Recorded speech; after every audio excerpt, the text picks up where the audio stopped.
বাকি আছে school committee আর মসজিদ কমিটি, আগামী 1 বছর পর হয়ে এটাই সাইজ করে দিব। তো বলে মসজিদের কাজ কি? ওই মসজিদের সমাজ কল্যাণ মন্ত্রণালয় থেকে টাকা আসে, ওটাও খাইয়া দিতে হবে। সিএনজি স্ট্যান্ড দখল কে করেছে? বিএনপি। বাস স্ট্যান্ড দখল বিএনপি। বাজারঘাট দখল বিএনপি।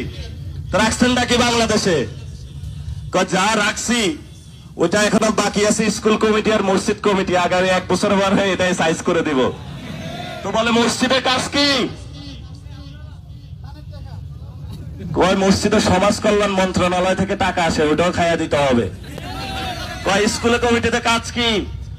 বাচ্চাদের জন্য ছোট ছোট বিস্কুট আছে, ওই টাকাও খাইয়া দিতে হবে।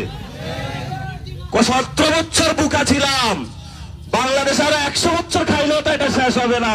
তোমার জন্য লালত, তুমি মানুষের সেই জনগণের যে টাকা সেটা মেরে দিয়েছ, তুমি বাংলাদেশি কোন নাগরিক হইতে পারো না। এত এই ধরনের মানুষ রাজনীতি করে, এখন নিজেরা রাজনীতি করতে লজ্জা পায়। কাদের সাথে রাজনীতি করি?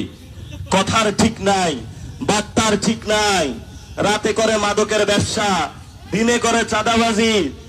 আমি এই জন্য কোন আর টক শোতে যাইতে চাই না। ডানে ঘুরে দেখে একটা, বামে ঘুরে দেখে আরেকটা। আপনারা তো এগুলা থেকে গন্ধ পান না, দুর্নীতির গন্ধ খুব বিশ্রী গন্ধ। আপনার যারা সন্তান বাবারা এখানে একসাথ হয়েছেন, আপনার সন্তানকে বলবেন, বাবা তুমি অন্যায় থেকে দূরে থাকো, তুমি নির্যাতিত হয়েছ গত 17 বছর, এখন তুমি অহংকারী হইও না, আল্লাহর দিকে তাকায় হলো একটা সেজদায় পড়ে কালকে থেকে ভালো হয়ে যাও।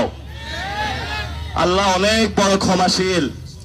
জনগণের যে টাকা তা ফেরত দিয়া দেন, স্কুল কমিটি টাকা ফেরত দিয়া দেন, বাস স্ট্যান্ড গুলা খালি করে দেন।